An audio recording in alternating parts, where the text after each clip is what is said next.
Good afternoon, everyone. Mrs. McInnes, thank you so much for the welcome. Kathy Elder, thank you so much for being here. It's such an honor to have the award named in honor of your sister. And I must say, it's so amazing to see all you girls. As I mentioned, I was a lifer, so I've been there in kindergarten all the way to 11. And it warms my heart that, you know how we were saying that once a study, always a study girl, which is so true. I graduated a long, long time ago, and I have my teachers that came to see me after all this time. I have Miss Ryan that is here. I have Frau Sutherland, and of course Miss Barbara. I never even called her by last name. I actually thought Barbara was her last name. So I was Miss Barbara's first kindergarten class, and to see everybody as well as people, as some of the old girls is just incredible. So thank you. And thank you to Melina, my oldest and dearest friend. We became friends in grade 3. Where are the grade 3ers here? Oh, all right. Well, maybe some of the friends that you have here are still going to be your friends when you're as old as me. It's a long time. Melina mentioned that we did badminton together, we did volleyball team, we were senior prefects, and the year that we were in grade 11, Delta Beta, that was my house, yes. Brought in the sports cup. I don't know if that's still a thing, but we had the sports cup. I must admit, although I do like sports, that you could probably see that I like academics. So I must say, it was a little crotte sur le cœur that Mu Gamma that year won the academic cup.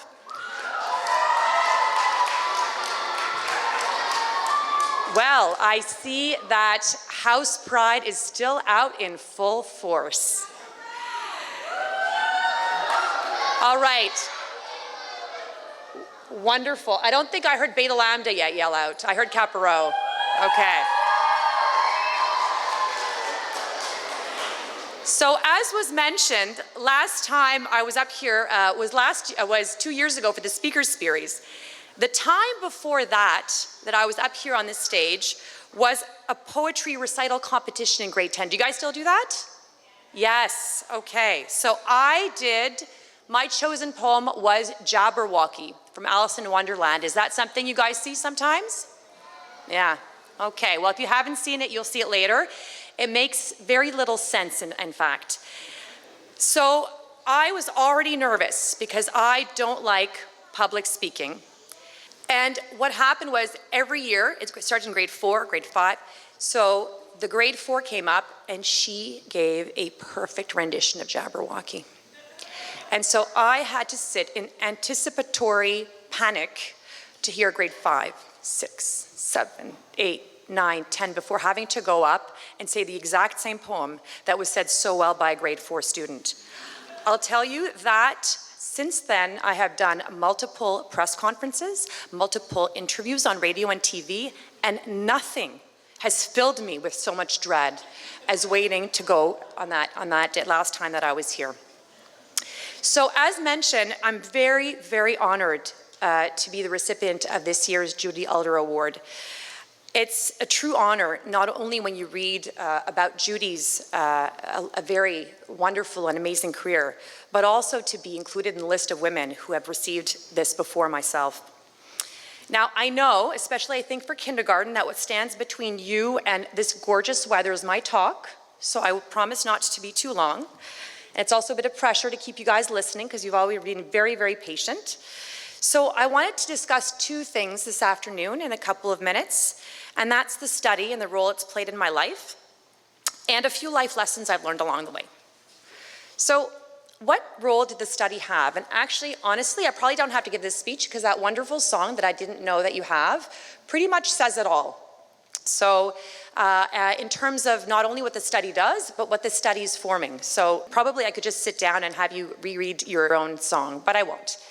So when I was here, much like you are today, I was so honored to see all kinds of women in early or mid or end of career come back and share with us what it is that they had done.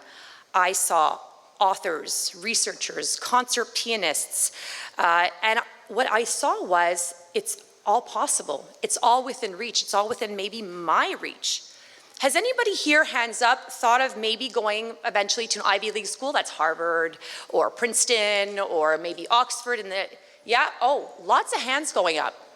Okay. So, you know what?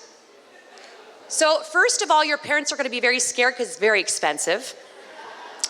But you know what? If I asked that same question at other top schools in Montreal, I would see very few, if any, hands up. Because here, it's all considered possible, and it is. And so when I wanted to do a master's degree at Harvard, I thought, you know, should I apply? Well, why not? It's there. Why not me? And that's the same type of, I think, experience that you have sitting here, that you're all encouraged. Why not you? And it's very true. You all have everything, all the opportunities open to you, well, because of who you are, but also how the study and the community builds the courage and confidence you to just go for it, and I hope that you do. So, and the conviction, it's not just for others, it's there for you too. And the fact that you guys, you know, almost don't think it's normal is even more beautiful. And then the question is, okay, you know, you're going to study here and then be it at our amazing institutions here in the province or elsewhere. Well, what path do you take? What path do you take in life? And I don't know if this has caused you stress, but I remember sitting in your shoes, it caused me a lot of stress. I didn't exactly know what to do, how to do it. And I think what's important is to find a purpose. Now, notice I didn't say what makes you happy or find your bliss. I'm not saying that it's not good to be happy, it certainly is, but happiness is not really a purpose. It's very fleeting, you know? Happy is, for me anyways, having a dinner at a new restaurant, or on a really hot summer night walking down to Dairy Queen, or dancing to a great song, much to the embarrassment of my two girls. But to fill your day endlessly with just these kinds of activities is not going to really fulfill you. So you might think right now, because your days are filled with school and filled with probably sports, after school activities, but as time goes on, you have more and more choice how to fill up your day and what to do. And so it's important with that to find absolutely something that you enjoy doing, but also something that's very meaningful for you. And that can take very, very many forms. And if I look at my classmates, I have people who are veterinarians, researchers, academics, all kinds of things. So it has to be something that's meaningful for you. What's my purpose? Well, Melina knows me well, because my purpose has been to improve access to healthcare to people living in Quebec. I had classmates in medical school going to Africa, going to South America, but even here in Quebec, there's a lot of disparities.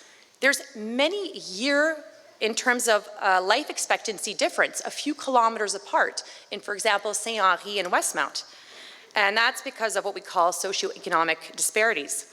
So there's also long wait lists, you know, in terms of surgeries, long wait times for emergency rooms. So I became a doctor, and I did that for quite a few years.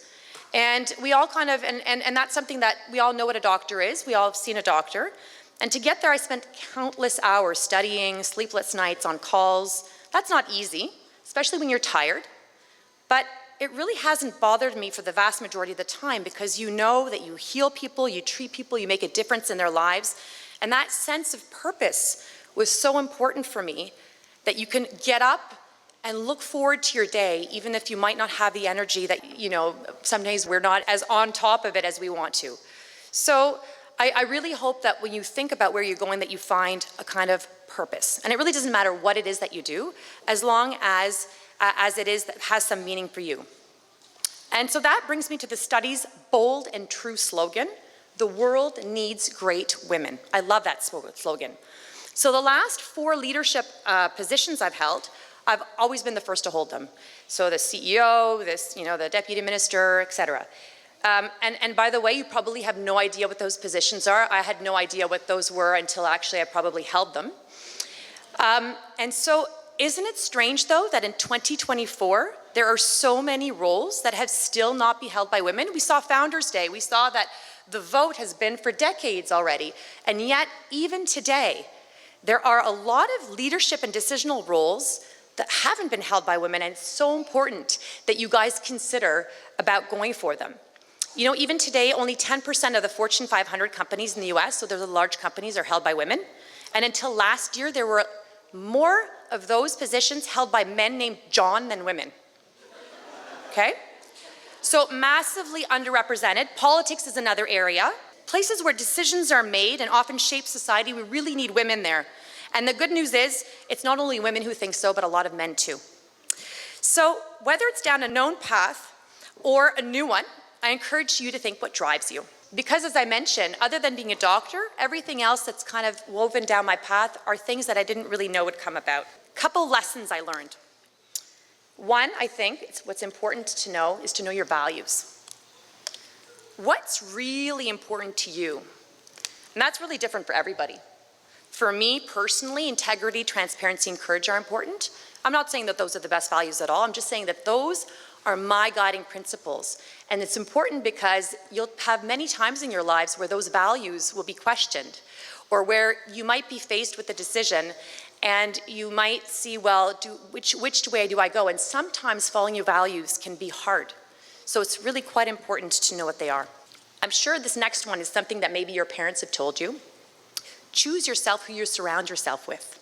People I've chosen to surround myself with are people who share my values, but not always people who think like me. I have friends in all kinds of other and very interesting fields that I learn from. And we share values. I am very good friends with somebody who's a current minister in the Quebec government. And we have very common views on many things, productivity in Quebec, innovation, but we have pretty divergent opinions on others. And we have roaring debates, but with respect. And it goes a long way towards our mutual understanding. So again, good to have values in common with people that you admire for all the different fields they are in life, but it doesn't necessarily mean that you have to have exactly the same opinions on them. It's actually a lot of fun when you don't. Give yourself some objectives. Where is it you want to go? And then I'm gonna, some panic, well, I don't know where I'm going. Well, make some kind of idea. Give yourself a direction. You can always change your path. I thought I was going to be a hematologist, and I discovered I didn't like that, and I thought, oh my goodness. And I even said to someone, I'm quitting, and I've never quit anything in my life. I'm quitting to go to internal medicine. They said, you're not quitting, you're changing directions. You've tried something, you saw you didn't like it, and you're changing directions. So it's okay to change directions, but at least give yourself a path. And my last one, and I swear to God, my girls always roll their eyes when I say this, choose a partner, not a project, okay? Life is complicated enough. So, give yourself other projects, okay? Give yourself some activities, some artwork, some extra course, okay? Choose a partner, not a project. I really, honestly could have not done all these different things that I did, have 2 wonderful kids, be able to travel, be able to enjoy life, if it weren't for the fact that I chose a partner that supported me, that respects, that is even impressed by what I did. So I find that that is actually pretty important. I'll repeat it again, okay? So you can roll your eyes, just like my kids roll them at mine. Choose a partner, not a project. The one of 3 men in the room is laughing. So the world is such a big place, but small at the same time. There's so much to discover and experience to learn. I really look forward to coming back, just like some of my former studyites here, to come back and be sitting here and one of you being up here and telling us how you've contributed to making the world a better place in whatever your purpose and path will be. Thank you so much.